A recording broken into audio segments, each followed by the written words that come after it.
अस्सलाम वालेकुम, मैं हूँ इशा गुल और आप देख रहे हैं सिंगापुरी स्टिचिंग सेंटर।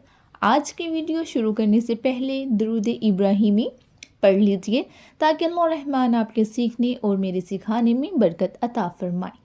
आज की वीडियो जैसा कि टाइटल से जाहिर था कि हम माप लेने का सही तरीका जानेंगे और जानेंगे कि अब तक हम कौन सी गलतियां करते आए हैं। जब तक पैमाइश बिल्कुल ठीक नहीं होगी तब तक हमारी शर्ट का खाका या कटिंग कैसे ठीक हो सकती है। तो इसलिए उसके लिए सबसे पहले आपने कोई पेज ले लेना है, अगर डायरी है वो ले लीजिए।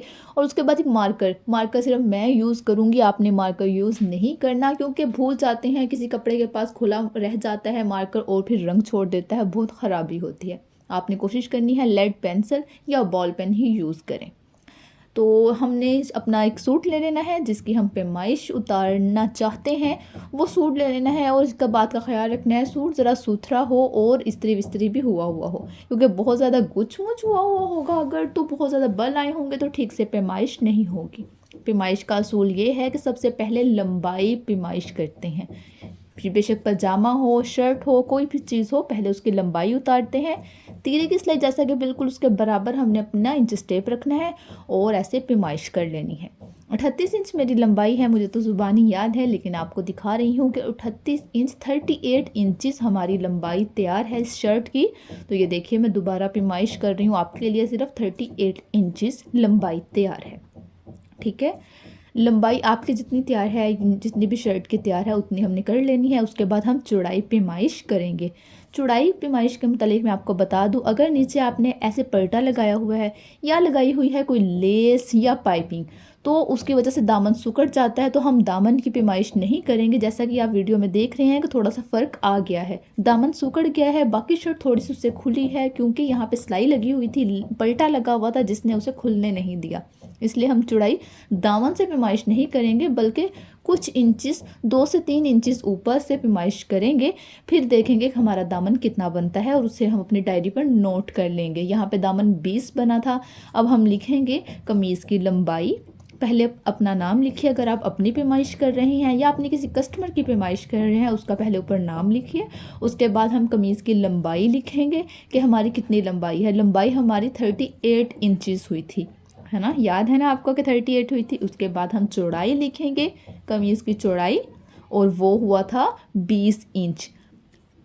और उसके बाद हम तीरा लिखेंगे। अब मैं आपको बताती हूँ कि तीरा किसे कहते हैं, तीरे की पैमाइश क्या होती है।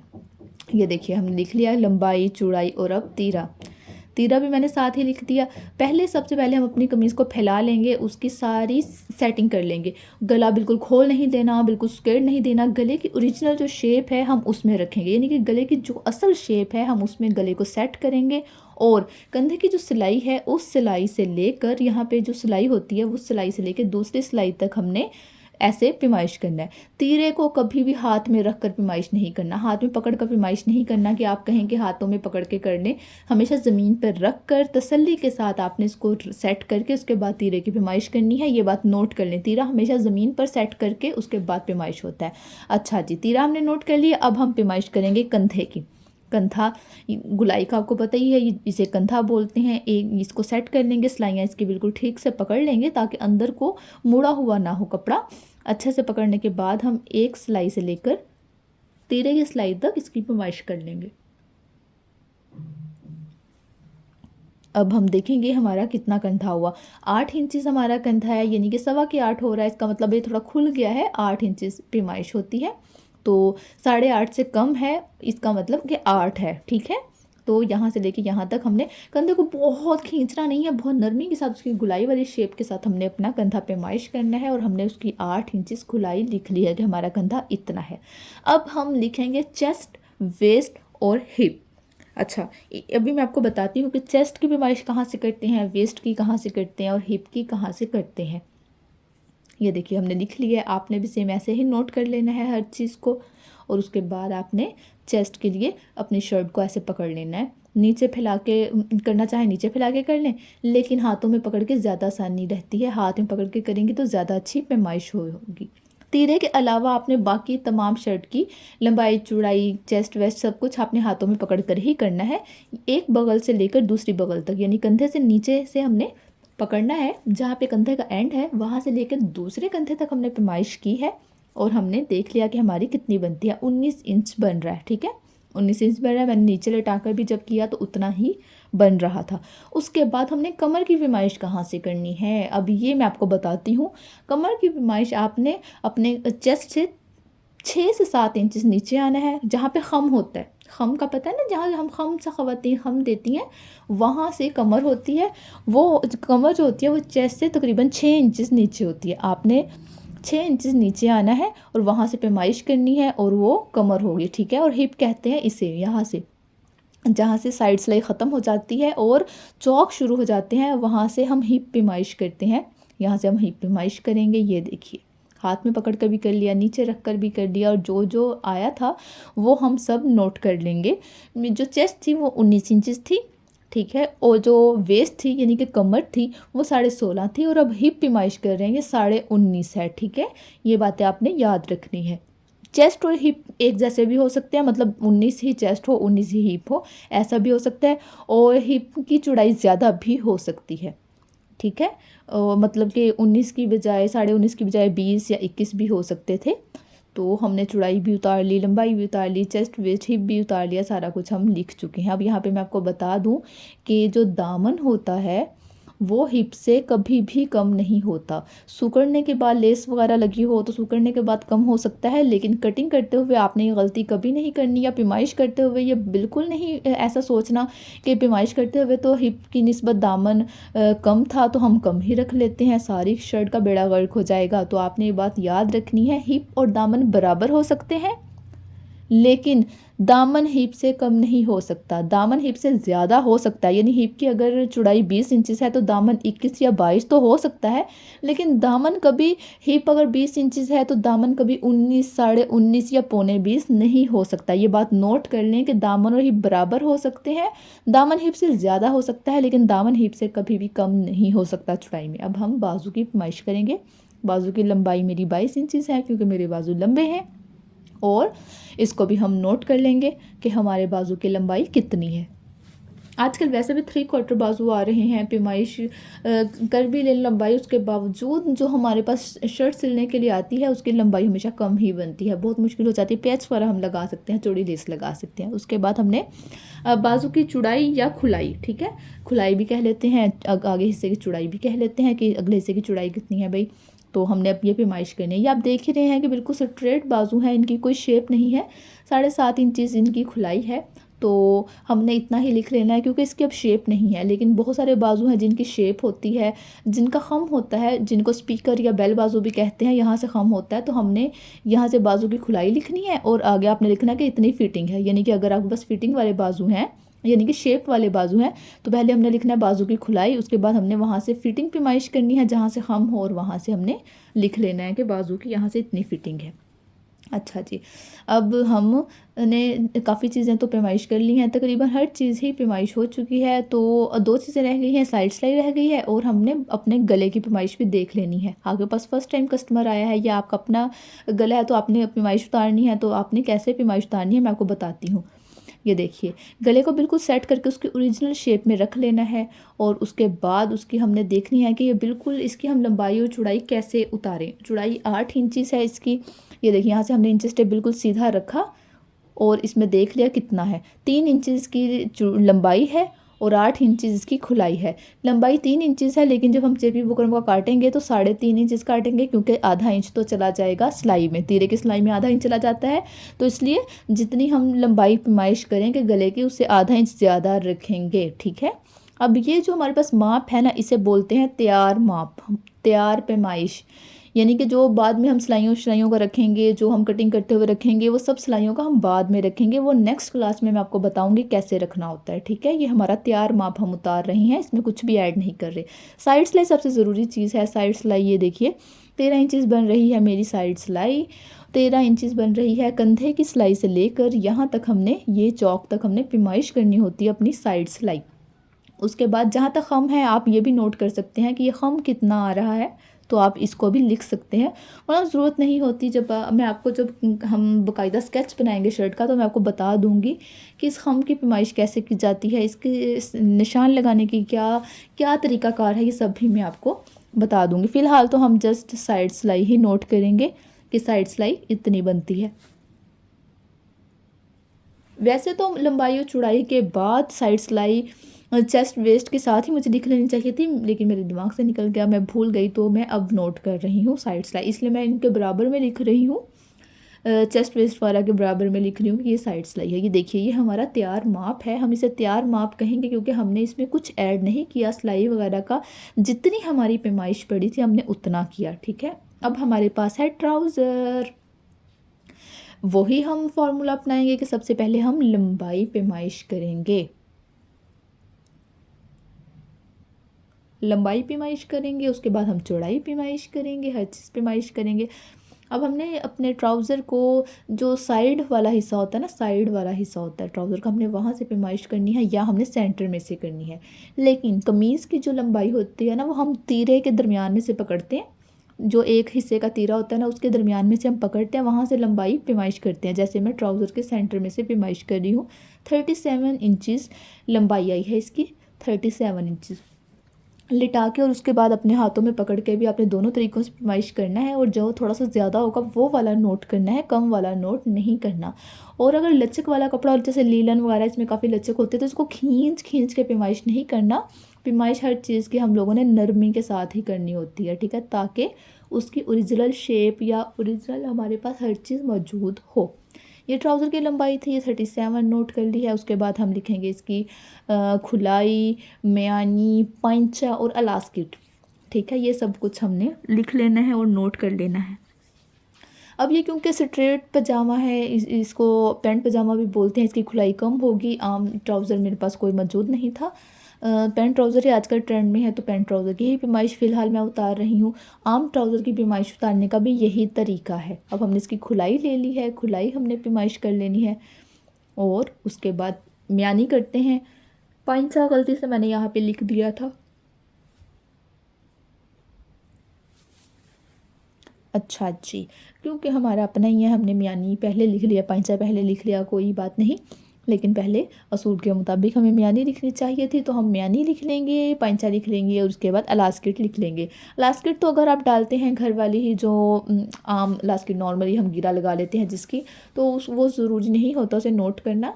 लेकिन अगर आप चौड़ी इलास्टिक बेल्ट डालते हैं तो फिर आपको ये नोट करना ज़रूरी है कि कौन सी इलास्टिक कितनी है, यानी कि कस्टमर की, भाई आपने अपना थोड़ी ना नोट करके रखना है हर चीज़ को।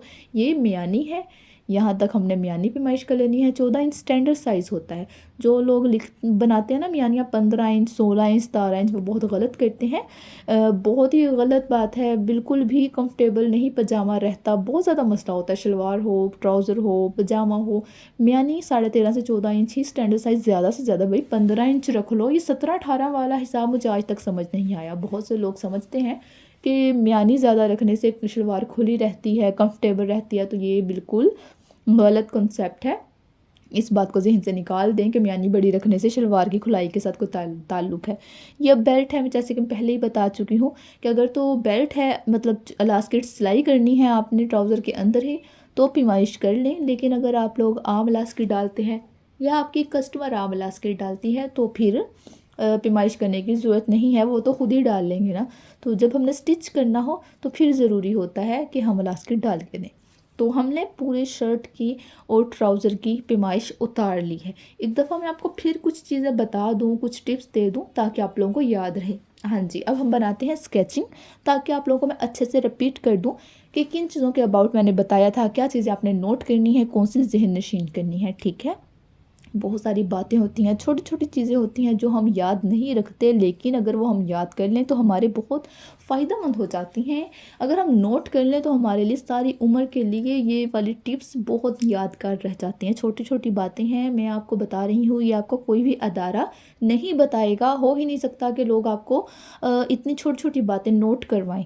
तो आप इन्हें नोट कर लीजिए बराए मेहरबानी, ताकि आप इनको आगे भी बता सकें। ये तीरा मैंने बनाया है, इसके निशान लगा लिए। तीरा जो होता है ना वो 13.5 से 14 इंच स्टैंडर्ड साइज़ है, मतलब कि 13.5 से 14 इंच स्टैंडर्ड साइज़ है, 14.5 भी हो सकता है। अक्सर लोगों की जो हड्डी होती है ना, ये कंधे की जो हड्डी है, जहाँ से हमारा शोल्डर एकदम नीचे की तरफ आ जाता है, यहाँ से इस हड्डी से लेके दूसरी हड्डी तक तीरा होता है, ठीक है। अक्सर लोगों की ये हड्डी बहुत चौड़ी होती है, उनका तीरा 14 या 14.5 भी हो सकता है। लेकिन बहुत सारे लोग रखते हैं 15, 15.5, 16, यानी कि तीरे वाली जो सिलाई है ना उनकी, वो नीचे को गिर रही होती है, तो ये बिल्कुल भी कंफर्टेबल नहीं होता, बल्कि वो बाजू में फंसती है सिलाई और बहुत बुरी लगती है। उसके बाद ये कंधा है, कंधा 8, 8.5 स्टैंडर्ड साइज़ होता है।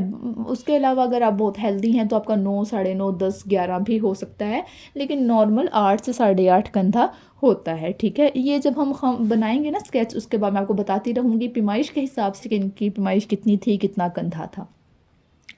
और बहुत ज़्यादा बड़ा कंधा लोग रख लेते हैं, स्मार्ट सी लड़कियां होती हैं कंधा बड़ा रख लेते हैं, वो बिल्कुल भी कंफर्टेबल वो भी नहीं होता, अच्छा नहीं रहता। अब इसके बाद ये देखिए हम खम बनाएंगे, चेस्ट से लेके हमने वेस्ट तक खम दिया, उसके बाद हमने हिप का निशान लगाया, ये देखें। अब जो है ना हिप एकदम से बहुत ज़्यादा चौड़ाई में नहीं रखना। आपने देखा ही होगा बिल्कुल कोने से निकल रहे होते हैं, एकदम से अजीब सी लुक देता है हिप वाली साइड पे ना, कमर से लेके हिप तक लोग बहुत अजीब सा रख लेते हैं, तो वो नहीं करना आपने, ठीक है।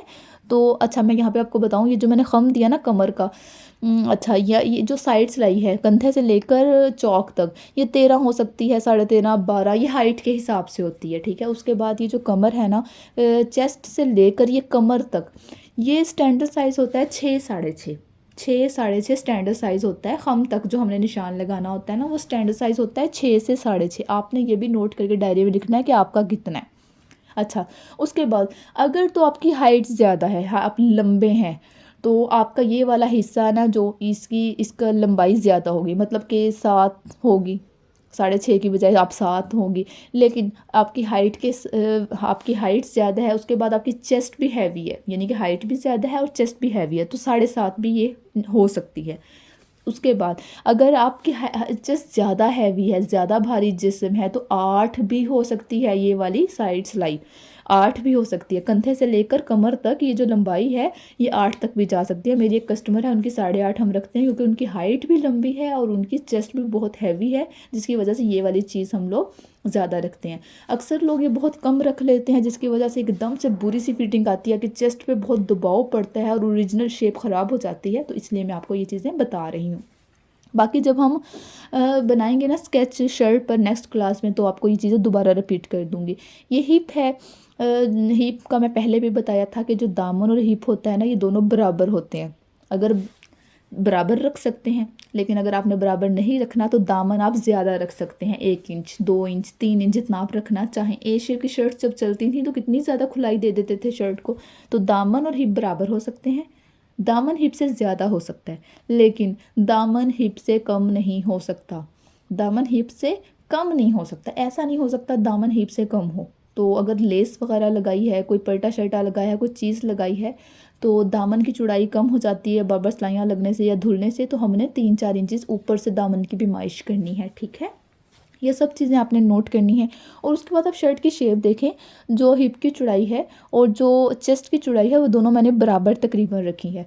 और ये दोनों चौड़ाइयाँ अक्सर बराबर भी होती हैं, लेकिन बहुत सारी बच्चियों के ये जो चौड़ाई है जिस्म की, कोल्हों की जो चौड़ाई होती है हिप वाली साइड की, ये चौड़ा होता है जिस्म, तो ज़्यादा भी हो सकता है, लेकिन इतना ज़्यादा नहीं हो सकता कि एकदम से चूंचे ही निकल आएँ।